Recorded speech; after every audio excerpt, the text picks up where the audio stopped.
Hello and welcome to File New, your weekly rundown of important news in the art, technology, and creator space. My name is Ryan Selvy. I'm a Brooklyn-based artist, and I'll be taking over for Paul Tranny moving forward. This show is revived from the dead, meaning you can see previous episodes of this format from a few years ago on YouTube, but this is the start of a new reimagining of the show, and I'm going to continue to grow and adapt it to the best of my ability. Today on the show, we have some news including the best album covers of the year. There's an award system for it. We have discussion over some art companies' complicated relationship with AI. And we have the Consumer Electronics Show that was this week with a bunch of technology, both things that you could be expecting and things that you're not going to be expecting.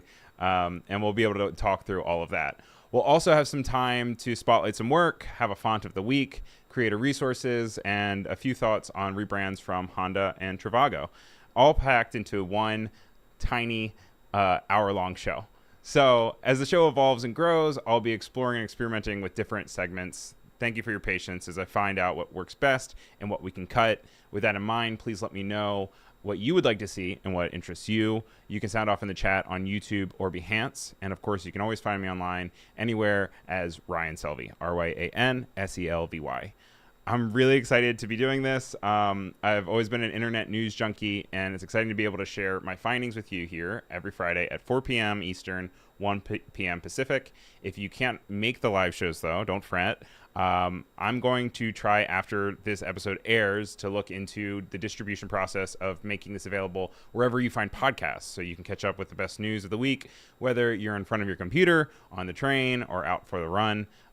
But if you're in the chat, I also still want to hear from you. Like right now, we have Oliver and Umacorn and Sarah Turbo Studios, as well as CJ and Iohan. Thank you guys for being here. I will incorporate those parts into the show as well.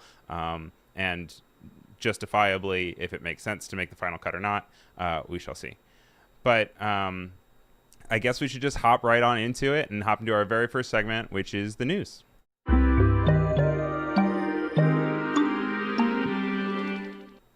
So the first news of today is the winners for Art Vinyl's Best Album Covers of 2023 were announced, and the winner was artist Michelle Henning with her album cover for PJ Harvey's Eye Inside the 1 Year Dying. She originally played with the idea of a forest and wood imagery, but ended up opting for a single stick to reflect more classic vinyl covers. So this wasn't the only one. This was obviously the winner, and I actually ended up pulling this this piece from, what website was it that I got it from? I gotta make sure that I have all my sources. I don't want to plagiarize. It's nice that actually did a very great article about this, and I'll be sure to include these links in the chat for you guys, and then I'll also try to put them in the show notes for everybody who is watching after the fact. But I'm gonna go ahead and throw this in both chats for you, and I'll also go ahead and share on my screen what this is going to look like. Also, since I know a lot of people are going to be listening through this in the audio sense and maybe not have visual capabilities, I will do my best to also bring up and show whenever there is something that's visual happening. So right here, this is on itsnicethat.com, a personal website that I really like to catch up on news, especially art news. They do really good profiles and focus on things. I do think that I should probably put a disclaimer in here that all of this stuff is just independently curated and picked by me. I am contracted by Adobe, but I am by no means am any of these news stories or commentary a reflection of Adobe's views and opinions. These are solely my own, and I just feel like I should say that disclaimer.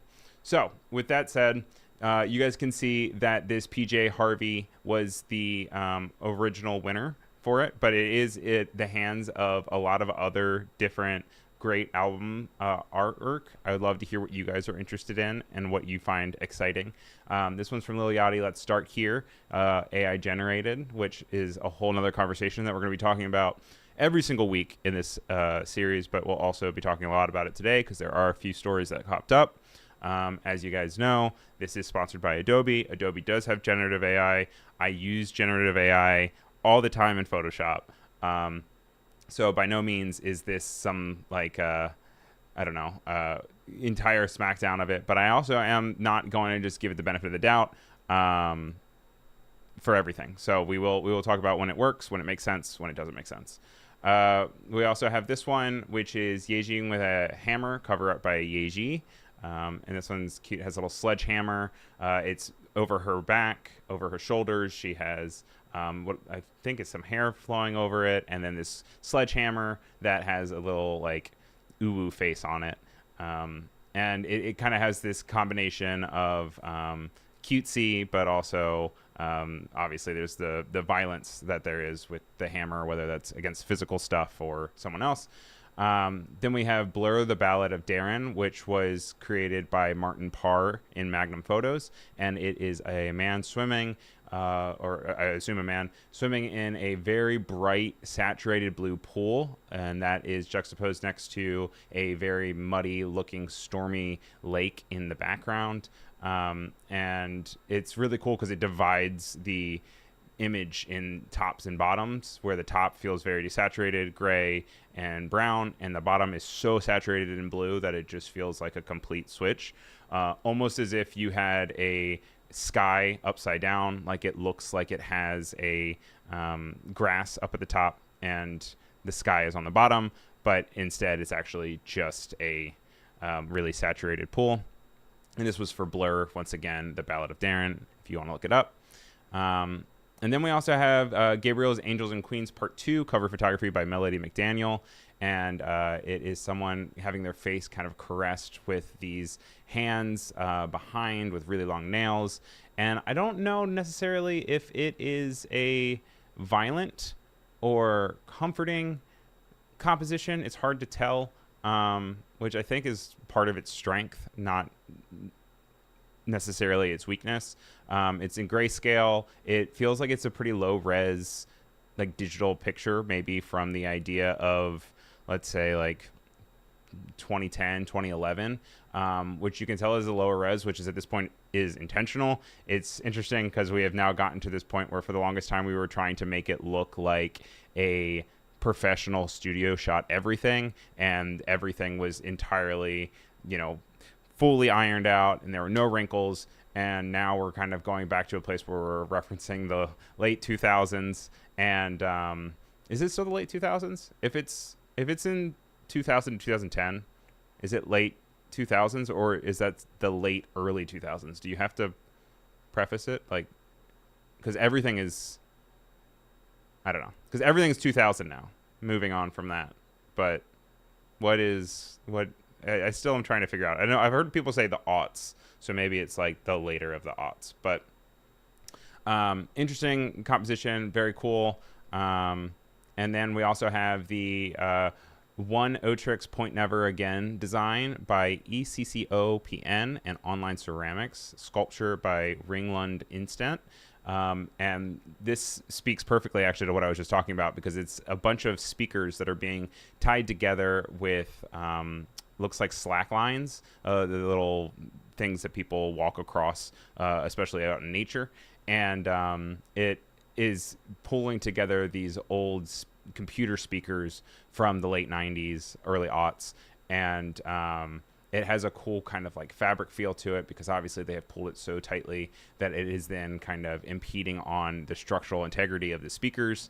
And obviously that's also making the idea of music and, what is the music doing to the speakers. Umacorn's in the chat saying, I kind of like this. Yes, this is one of my favorites out of the ones that have been selected for the winners. There are a bunch of them. I don't want to go through absolutely all of them, so I'm just going to quickly scroll through, and I can actually just quickly say what they are. We have Subfocus Evolve art direction by Matt Maitland, Big Active Design and Nicholas Dauma, AI by Claudia Raphael, design by Matt Maitland, Big Active Design, copyright EMI Records.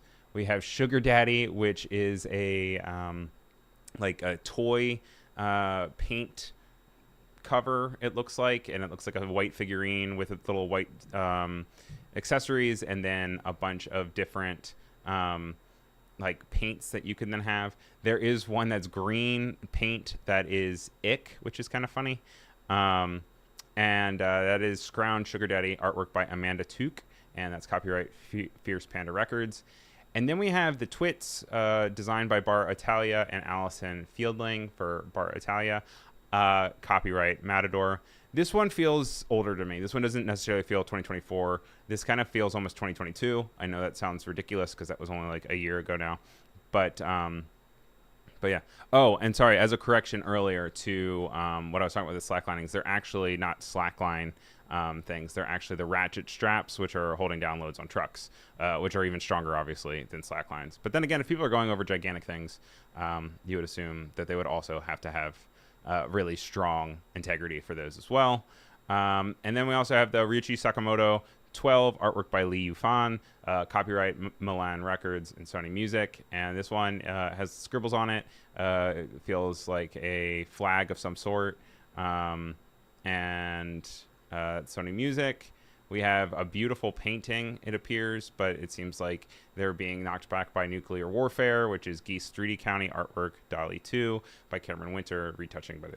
So yeah, so we have a bunch. Oh, there's one more, sorry. The Depeche Mode Memento Mori artwork by Anton Corbijn, copyright Columbia, and it has like 2 different flower wings, and this one feels very like Creed to me, which is interesting that it's on. So I have a few thoughts. I guess first and foremost, it's just really interesting and strange to see so many of those have AI accredited as the design. We're definitely approaching a place where artists are embracing AI and they're adjusting it, but it's also interesting to see that like some of it is just accredited to DALL-E. I know that you can't copyright a lot of AI images that are fully AI images. So I'm interested to see kind of like how that continues to work, because obviously we're also approaching this strange space with like Mickey Mouse that recently came open for public use from the very first Steamboat Mickey, but that also doesn't necessarily mean that it's no longer trademarked, which gets kind of confusing. And it's also going to be having to figure out kind of how all of this is then being intertwined into a copyright, trademark, what is fair use, what can be owned, you name it. But next up, we have another news story, but this one, unfortunately, is some not so fun legal news. But since a lot of you are creators, I wanted to make sure that everyone was aware of it. The Corporate Transparency Act is a new law aimed at preventing money laundering, tax fraud, and corruption, and it requires artists with LLCs to file certain documents by January 2025. So you have a year, but you have to do this to avoid hefty penalties and even jail time. And it's not just for big companies. It's specifically aimed at businesses with 1 or 2 people. And the law aims to make business ownership more transparent with a focus on the beneficiaries. Tax experts warn that the many artists may be aware of this requirement. I actually did not know this was a thing until I was looking up stories for this week. But it's just a separate document that you have to fill out and you have to do within the next year. I assume maybe when you sit down to do your taxes, this might be something that companies might flag. We will have to see. But make sure you check it out and see if it applies to you, especially if you're an LLC. Once again, that is the Corporate Transparency Act, and it is in America. Kendall pops in to say, I am not excited about this new law. So thank you. Welcome to the chat, Kendall. Next up, we have some news about Invision. Now, I'm not sure if you guys are familiar with Invision or not, but Invision is actually shuttering its design services in 2024. This doesn't come as a surprise for many, since they were acquired by popular collaborative software company Miro, and some of the stuff that they were creating was very direct competitors to Miro. Invision was introduced 12 years ago and made it easy for designers to create interactive mock-ups for their apps. And they're going to be shuttering it. I think that means that a lot of the services are going to continue working throughout the year, and then will slowly just become acquired and turn into Miro's work set. But as it stands for Invision alone, that is actually going to be ending and just moving on to Miro. So thank you, Invision, for your time. I used it in college, I know, because I don't know how to do any sort of coding or anything. I think you can also do this stuff now also in XD now. And so you can hop over to Adobe XD and you can create the mockups and different interactive experiences straight from Adobe's XD. So make sure you guys also check that out. covering some more news. I know I told you we were going to be talking a little bit about AI today, and last weekend, so almost a week ago now, because happy Friday, users on X, formerly known as Twitter, discovered Wacom was accidentally promoting an Intuos pen tablet with an image generated by AI. Users were quick to point out the inconsistency in the scaling of the dragon and the unnatural illustration of the hair. Wacom then deleted the post and later explained the image was selected by accident by purchasing the illustration from a third party. They then issued a statement that was longer than this, but some of the things that they said in it were, we want to assure you that using AI-generated images in these assets were not our intent. We are very grateful to be part of the creative community, and we appreciate your feedback and collective knowledge in this field, and for holding us accountable. As a partner for artists around the world, Wacom supports human creativity and strives to serve the community with integrity. So, one caveat real quick. I love my Cintiq. It's right here. And I also don't know how to say Wacom. I don't think anyone knows how to say Wacom. It's kind of like Marriott hotels. But I thought that this was handled pretty well. I do think that it highlights an issue that we're having across the board with artificial intelligence. It has its flurry of issues, including compensation and plagiarism. But even more so, we're entering this period where even the companies that are focused on artists and focused on creativity and not wanting to accidentally use AI-generated imagery are falling into the fact that you can't tell what everything is online.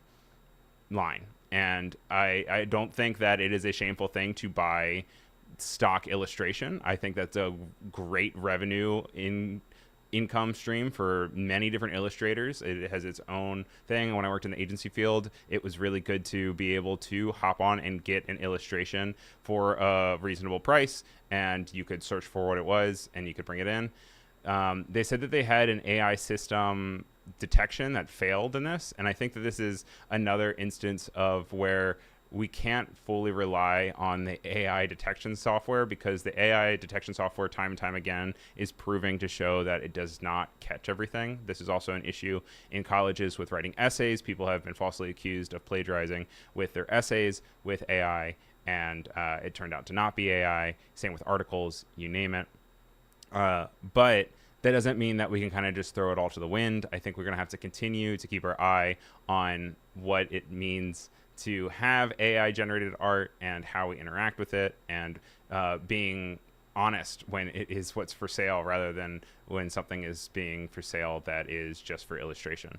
Sounding off in the chat, we have Kendall who says, my guess is that it was likely an intern or someone extremely busy trying to build the imagery, and it's a shame it turned out the way that it did. Agreed. Yes, I fully believe, and once again, these are all my own opinions, but I fully believe that Wacom is a very good contributor to the creative community, and I do not disbelieve this statement in the idea that they are like, oops, sorry, thanks for letting us know, like, let us know if this happens more. I think they'll have to kind of introduce some more process to make sure it doesn't happen again, because, you know, fool me once, shame on you, fool me twice, shame on me.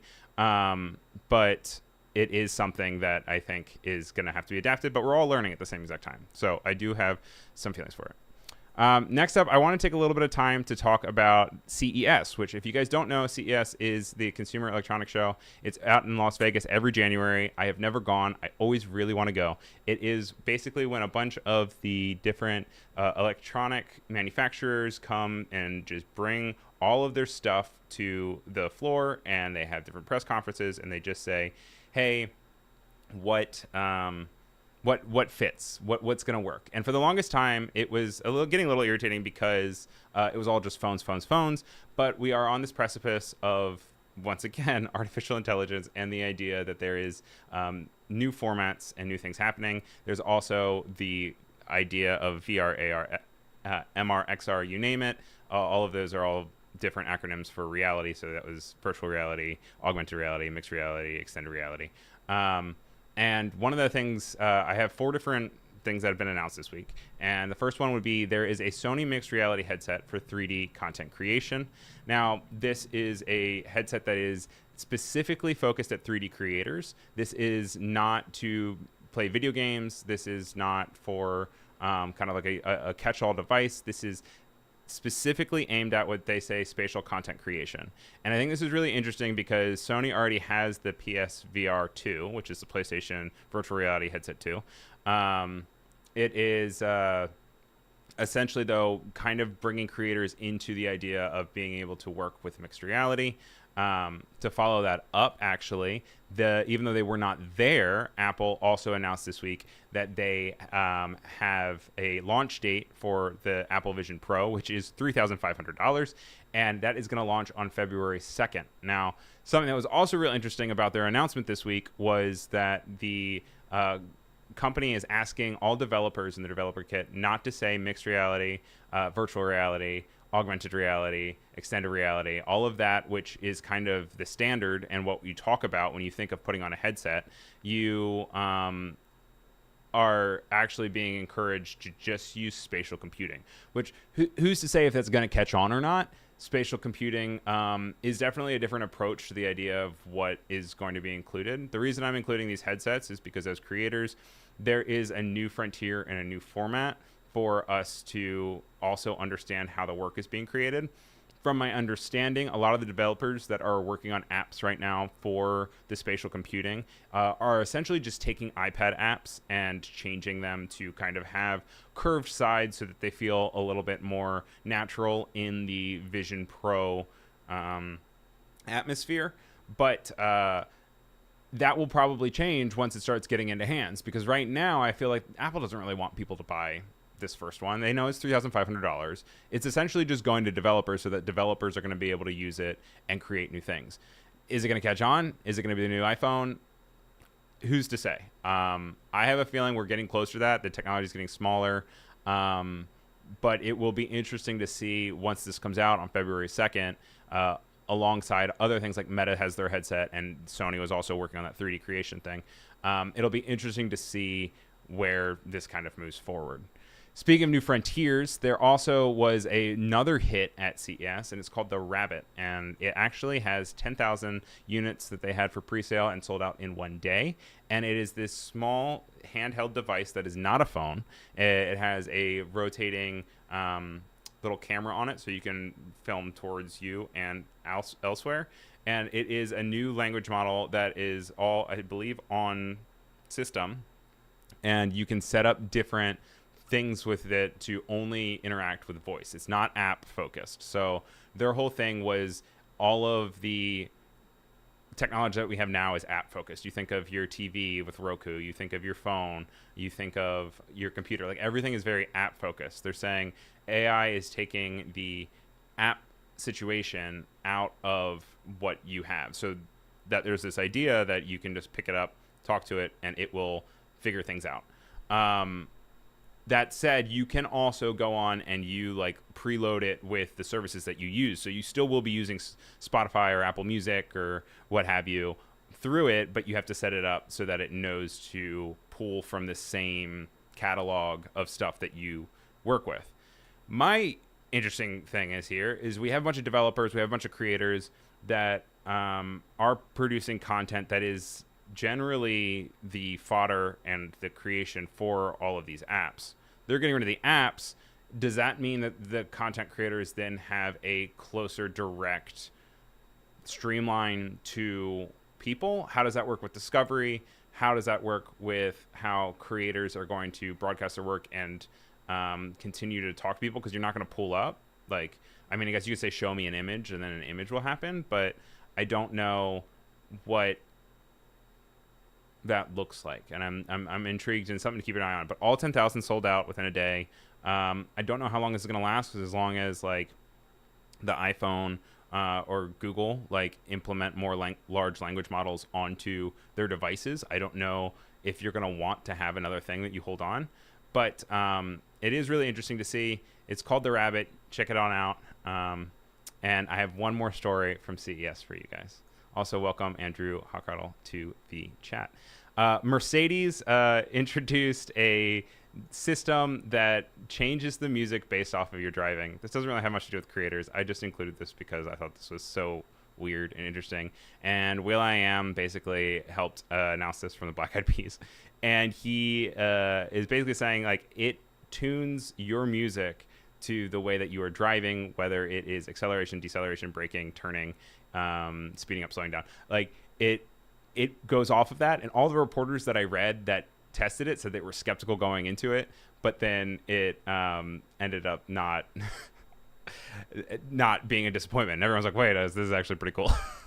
So that's something to check out on your own time. It is from Mercedes, so make sure you just give that a Google and check it out.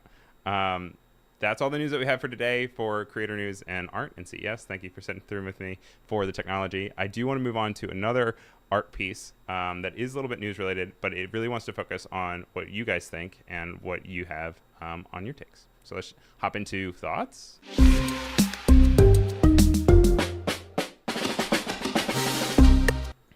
All right, so thoughts. Earlier this week, someone online used generative AI to complete Keith Haring's 1989 piece called Unfinished Painting. Keith Haring's Unfinished Painting represents his struggle with AIDS. He created the piece during his last year of life, and the artwork symbolizes the abrupt and unfinished nature of lives cut short by AIDS, reflecting both personal and broader social context of the epidemic. So this is what the actual piece looks like that he created in 1989. It's on a canvas. It has pieces, and then it abruptly stops and moves over. The one that was then created as a means to quote-unquote finish it looks like this and comes from an X user. You can see that a lot of the forms are not there. Like in the very first one, we have this idea of figures and humans that you normally see with Keith Haring. The AI was so-so on being able to figuring it out and fill the rest. Now, a lot of people called it unethical, and others applauded it for stirring up controversy. Is the act of stirring up controversy art itself, kind of in the way of like, writing the name on the urinal or something? Or is it something that we should not touch things that are no longer able to be analyzed or approved or commented on by the artist? I think this one in particular is a tough one tough one to justify finishing it, because the idea and the act of not having it finished is part of the final piece for it. The whole thing is the idea that the AIDS crisis killed way too many people way too early. And the idea that the piece is incomplete is something that I think is part of the piece. And like finishing it is taking away from that. That said, I don't know if I necessarily think that it's like spitting on his grave. It's interesting to see how these systems take this and rework it and try to understand what's going on. Is this what it would look like if he actually finished it? I don't think so, but I do think that it's an interesting experiment in the idea of like, how do you extend this? Kind of in the same way that a few months ago we saw people taking canvases of art and doing the generative fill on the outside to show like where the girl in the pearl earring was from, or they took like the Scream painting and they expanded it to just show more of the Scream environment, which I don't necessarily think was a disservice for those artists. I do think this is obviously a sensitive topic, but I think it's interesting. I think it's also just a great piece in general. I'm a fan of Keith Haring's work, so it was interesting to see this pop up. But I wanted to see what you guys kind of thought, and wanted to see if anyone had any strong opinions for or against, or indifferent against the idea. So make sure you throw them in the chat and let me know. Once again, this one was called Unfinished Painting, and it's from 1989, and it's Keith Haring. Hello to Arshia Umer in the chat. Good to have you here. And you're just in time for our next segment, which is resources.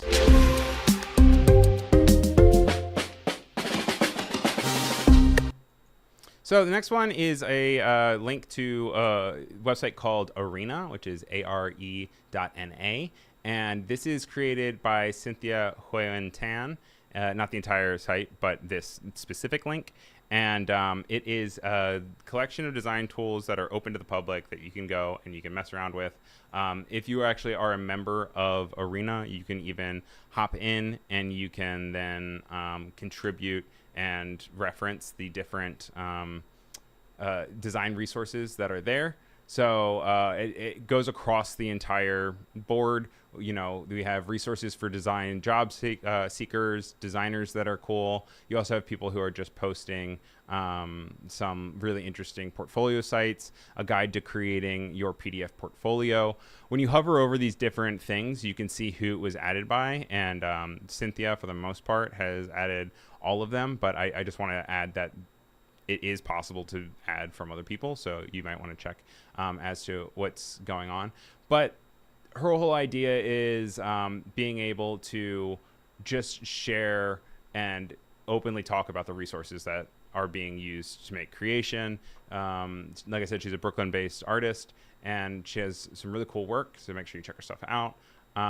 But all of these things are great. You know, there's assets that you can cop in here that have different packs, textures. You can go through and it has different design tools. So I'm going to go ahead. I'm going to put this into the chat for you guys. I will also put it in the show notes. Welcome, Bilal Ahmed, to the chat. Good to see you here.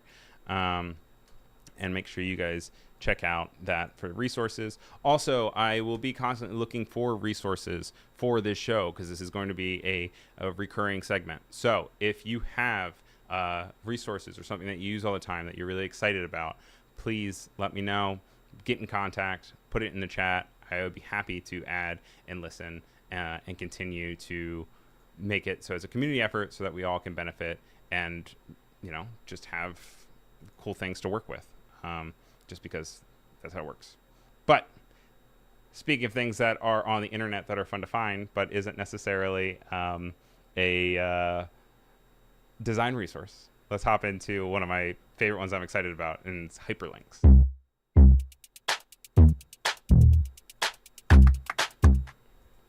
So this is going to be a segment that we have, hyperlinks, that is just kind of cool things that I feel like artists are having fun on the internet. This one, I am going to dox myself a little bit, but everyone knows that I live in Brooklyn, so like here we are. But this is called a walking poem, and I found it online, and basically it accesses your location and then gives you these small poems to then explore the environment around you. So I'm even going to go in here and I'm going to screen share. And so we have a walking poem. When I loaded the website, it asked for my location. And then we have this slider, which can talk about how long you want to have your poem and the idea of how long you want to walk.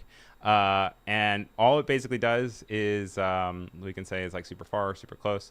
It's just that slider. It's very simple. It's created by a guy named Javier Arce, who has his own Twitter as well here, by the way. He's based in Barcelona. And he says it generates psychogeographical poems using real Google Maps directions from your current location to a random place around you. And it's walk.javier.computer. Very simple website. And so I'm going to actually just, like I said, dox myself and show you guys what it does. Let's do like a little long walking poem. Also, for people listening, the slider happens when you click the dot and you extend it to say that you want a longer approach. It adds more O's to poem, so it says a walking poem. And we're going to hit read poem. So when we do that, it fades away very beautifully, and it has this new thing. It says Flatbush Avenue. It says look at your phone for a minute, head west on Lincoln Road towards Mary Pinkett Avenue, Washington Avenue for 348 feet. Move deliberately to the right onto Flatbush Avenue. Make a slight left turn to stay on Flatbush Avenue, meditating on the nature of existence. Turn right. Would you like to reconsider before moving forward? Are you willing to accept the consequences of the decision? Turn left towards Flatbush Avenue. Have you seen that? Turn left towards Flatbush Avenue. Have you seen a person walking their dog? Make a slight right turn towards Flatbush Avenue. Move your hands as you turn left onto Flatbush Avenue. It's really having me go on Flatbush Avenue because Flatbush Avenue is a huge street in Brooklyn. But continue hesitantly onto City Point Flatbush Avenue exit as if you were a thorn on a rose, beautiful yet sharp and dangerous. With a smile, continue. Follow Flatbush Avenue. And so it keeps to bring you down. There's a few more things here, like Tillery Street. And it says, turn right onto Brooklyn Bridge Promenade with a smile on your face and joy in your heart. Destination will be on the right. You can cry now. And one of the fun things here is that there's actually a slowly animated map on the back that is animating your journey. And if you scroll up and down, it then brings it on and off. And the other thing that I thought was really interesting about this internet toy was that it doesn't tell you what the destination is at the end. The entire idea is that it's a poem where you go and you experience it, and then it's just something at the end. Like, it's pulling randomly from Google Maps, so maybe it's like a Denny's. Maybe it's a random monument. It can be anything. But it kind of just gets you out and uses technology in a way to interact with the outside world, which I always think is really interesting, just because it's very tied to the idea of like technology normally is tied to a computer chair. Even if it's on your computer, like even if it's on your phone, a lot of times it is so tied to not exploring the world. And I always find it cool whenever there are these cool websites and toys and apps that are really kind of pushing that and having people look out and about. In the chat, Oliver says, I don't want to accept the consequences of any of my decisions. And Kendall says, I'm using this for an artist date. Biola says, I am too neurotic for that. Also, hello to Biola, by the way, who just joined the chat not too long ago, but it is good to have you here. And yeah, make sure you guys check it out. It's just a small little product. I don't think it's anything huge. And it's walk.javier.computer.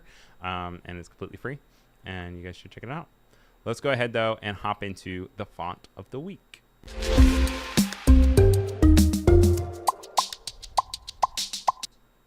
Now, the font of the week for this week is Aestet Nova. And the reason why I chose this one is for a few different reasons. And basically, it is this cute Adobe font. I'm going to try to always make them Adobe fonts so that they are accessible, and also I don't cost you guys like $500 a week by telling you to buy a new typeface. But the reason I chose this one is that we are in this turning point in design where there is a nice focus on serifs again. And the idea that we were in this sans serif simplification of absolutely everything from Google's logo to every other tech brand out there. It's interesting and exciting to have these kind of humanist ideas coming back. Aestet Nova is a simple display font. It is created by the Northern Block by Mariah Leish. And if you look at the designer's about description for it, it says, Aestet Nova is a display type family equipped with extended Latin and extended acrylic character set. It features rounded serifs, ball terminals, and soft corners. I particularly like it because of its softness. I tend to like soft typefaces. I think that they can make a product or whatever you're trying to advertise more approachable. But I do think that it has a professionalism that can totally work with like a tea company, or maybe you could do it on some sort of like park meetup, or you could even do it for a boutique. I think you might even could probably use some sort of like movie poster for maybe something that's a little bit more heartfelt. I comes in light, regular, medium, bold, and black. And you can check it all out through Adobe Fonts. I'm going to go ahead and I'll throw the link into the chat. I'll also go ahead and put it into the show notes for you guys. And what do you guys feel about the serif renaissance? Like, I think that there's a lot to be said about using serifs, and I'm glad that they're coming back. I'm always a little scared to use them, but I'm trying to use them more often. And I'm here for the moment, and I'm here for it to pop up. And let's move on to rebrand.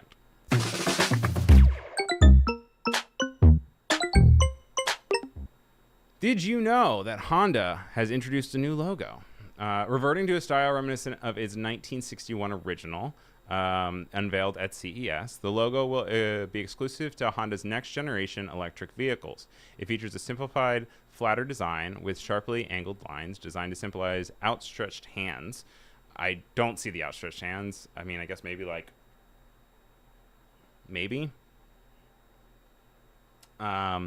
And it's making a move that reflects a broader trend in logo design where brands are modernizing their historic logos, but also referencing the past, and it's blending nostalgia with contemporary styles.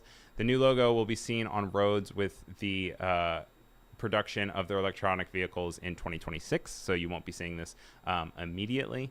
But All in all, I think it works well. I mean, I definitely think that it feels like it's competing with the idea of Tesla. It feels like it is trying to feel more electronic and less analog.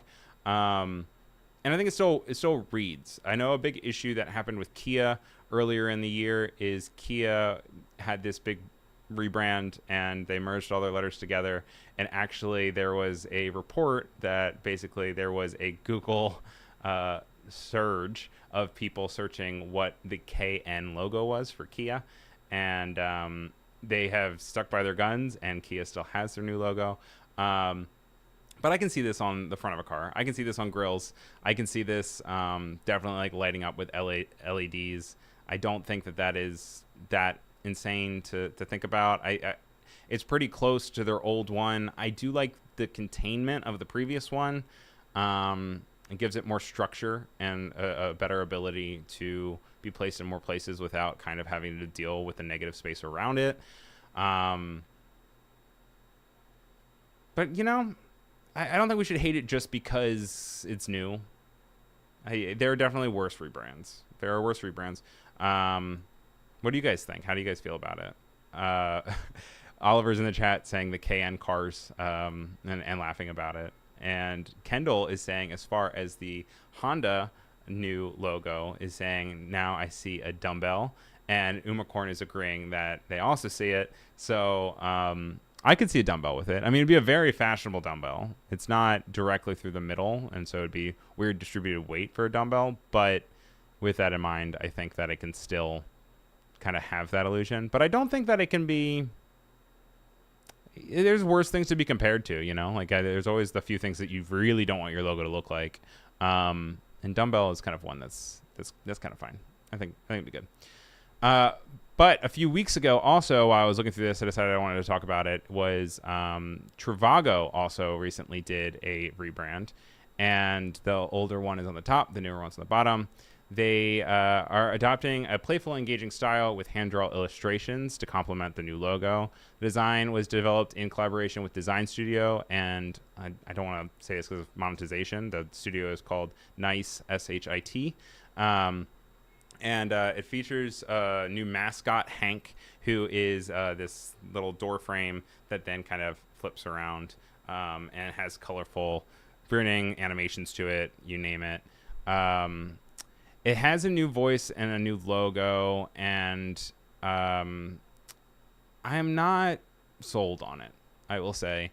I think that, to me, it reads as Revago with a strange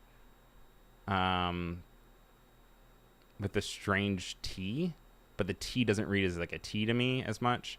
I like the new colors a lot. I think that the approach to all the other letters are good. I do think that we were just talking about serifs and sans serifs, but I do think that, yeah,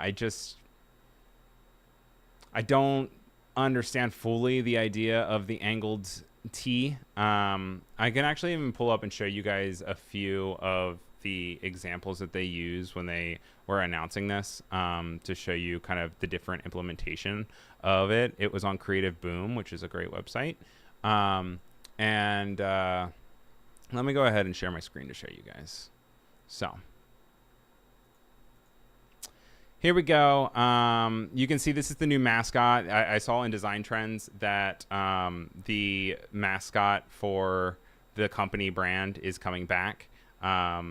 It's something that was kind of done away with for a little bit there, but I'm excited to see that it's returning. I think it's a cute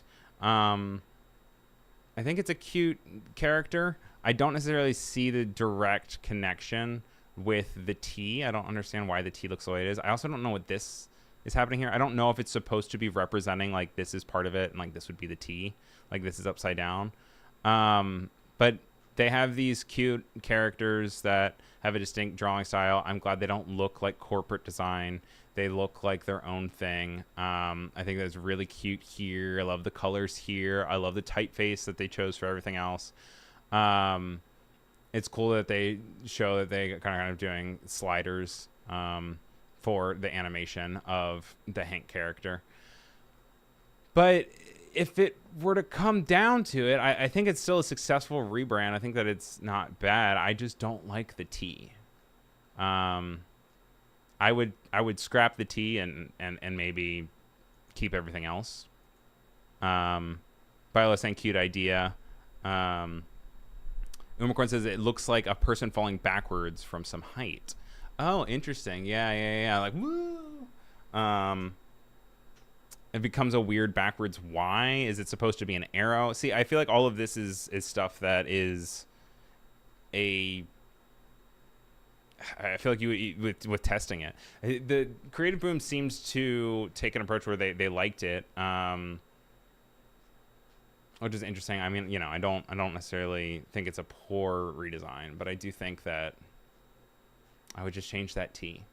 I changed that T, man. The T's just not where it's at.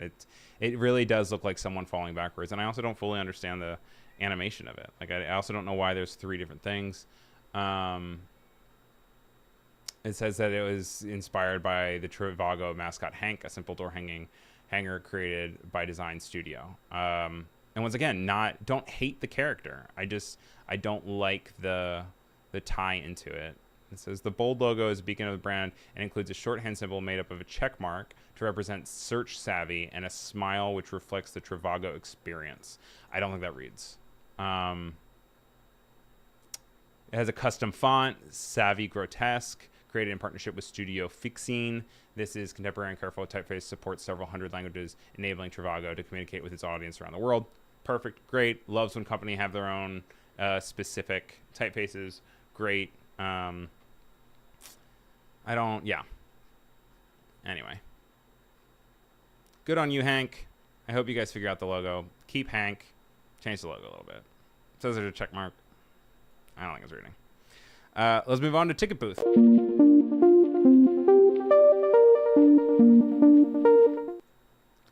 As you guys know, I am in New York City, so I am at a little bit of an advantage to be able to be around cool new shows that are happening, opening it up. I am by no means a art expert, so I wanted to actually just give full credit over here to Hyperallergic. They actually have an article, 10 art shows to see in New York this January, and I wanted to share them with you guys. I'm going to go ahead and share my screen, and we'll just do a quick talk through as to each one. This one is Kelly Sina Pere Mary, The Fables of Sam Barris, acrylic on canvas. And they are these beautiful, beautiful paintings. They remind me a little bit of the Obama portrait of him in front of all of the different greenery behind him. And I just like how there is that intricacy of the background and how quickly it just also fades into the complexity of the face. And if you're listening to this, basically it's a woman holding a, what is that, a goose? What is that? It's some type of bird, and her flesh is replaced with other leaves. So you have this background that's leaves, but you also have the hands that are leaves. So that's definitely a show to go see. There's also Kelly Sinapameri, who I was just talking about, and it is a Guadalupe-based artist. It's her first New York solo show, which is really cool. And it is at the ASON Gallery, which is 35 Great Jones Street, NoHo, Manhattan, and it is through January 13th. So you have until tomorrow. So everyone rush the gates. Next up, we have Cynthia Lottie, Little Storms, and that is the James Fuentes Gallery. And it is ceramic figures, and it's most interesting when the imagery starts to bleed and morph into something less recognizable. Some images feels like snapshots of moments, while others seem to wander through an art museum and its familiar poses. Also through January 13th. Wow, I didn't realize how these were so limited. This one goes through January 27th, though. It's Restraint, and it's at Sargent Daughters, which is on the Lower East Side of Manhattan at 179 East Broadway. And it's a trio of artists, and it exhibits a refreshing degree of vulnerability in work that navigates a fine line between restraint and what at times feels like anxiety. We also have a Pit Sulak Quimirpik. And this is at the Java Project, and it is through the 31st. It's in Greenpoint, Brooklyn, and it is at 252 Java Street. And it says the village of Kinguet in Canada's Nunavut region self-styles as the capital of Inuit art, with an estimated 1 out of 5 residents employed in creative pursuits. Dang, that's awesome. 1 in 5 creative pursuits. Like, that is a good family you got going on there, guys. Like, you are the people that surround you. Also, welcome to the chat, Rick. That's pretty cool. Then we have Joanna Wuss, True to Life. That is available through February 2nd, and that is in the Lower East Side as well. It's on Orchard Street, 136. Wispy Images consciously riff off of art history. It looks like lots of paintings, and it looks like it is actually coming from 1857, which is pretty cool. Then we have Africa and Byzantium, and that is at the Metropolitan Museum of Art on 105th Avenue, Upper East Side, Manhattan, through March 3rd, so you have time to see that one. And this has pieces that range from conventional Roman mosaics to Coptic iconography and Tunisian coins. So this is definitely for one that is more historical and looking more in time rather than more contemporary stuff. We have Medieval Money, Merchants, and Morality, which sounds really cool. That is at the Morgan Library and Museum in Murray Hill over in Manhattan, Madison Avenue, 225 Madison Avenue. And that's through March 10th. And then we have the Emily L. Goussat's Otherworlding, which has like a maypole fun installation. And that's at the Queens Museum, Grand Central Parkway, and Van Wyck Expressway, Flushing Meadows, Corona Park, Queens, through April 7th. And I believe this is... Oh, wait, there's 2 more. There's Georgian S. Visionary Landscapes at Montclair Art Museum. That's through June 30th. And then there is Look Again European Paintings, 1300 to 1800 at the Met. So make sure you guys check those out. Those are 10 art shows you can see in Manhattan this January, 2 of which are done tomorrow, which is a bummer because I don't think I'm going to be able to see this Kelly show. And this Kelly show looks really cool. But I'll go ahead and I will put that in both chats for you guys. And we are getting so close to actually being at our time. So I want to make sure we have our last segment, because we were just breezing through this, to check out Spotlight. So Spotlight is just a little space where we can go and we can talk about different artists that have cool work that I have found. I'm just going to go ahead and pull up a few of the ones that I found throughout the week, and I'll make sure that they get the attention through the publications that also published about them. The first one is a video filtering approach called motion extraction that kind of reminded me of data moshing, and it is from this guy, Mikhail Debor, also known as Posey, and he basically takes a piece of work and he instead of focusing on the full piece, he then takes it and says, okay, this is the only things that are moving in this piece. So this is just the motion, and that's what's highlighted. And then once it stops moving, it's no longer highlighted. And he does it for a few different things. There's this fountain he'll show you in a second, and it just switches to only show you with the fountain moving. This can work a little bit with data moshing, but not entirely. It's kind of something that is kind of combined with some data moshing tools, but it's not in the same way, and it calls motion extraction. I thought it was very cool. And make sure you check this out. This was on thisiscolossal.com, and this is from Michael DeBoer. We also have these really cool collages by Sean Serafini, and they feel kind of like these postcards that you would get, but they have really cool what do you call it? Die marks, and feels like halftone marks that are really nice, and they're really pretty. And they're just cool to kind of flip through and have a nostalgia feel to it, but they also feel like they're super zoomed in, but you also kind of get the idea of a larger image out of it. This one feels like a stamp. And that's Sean Serafini.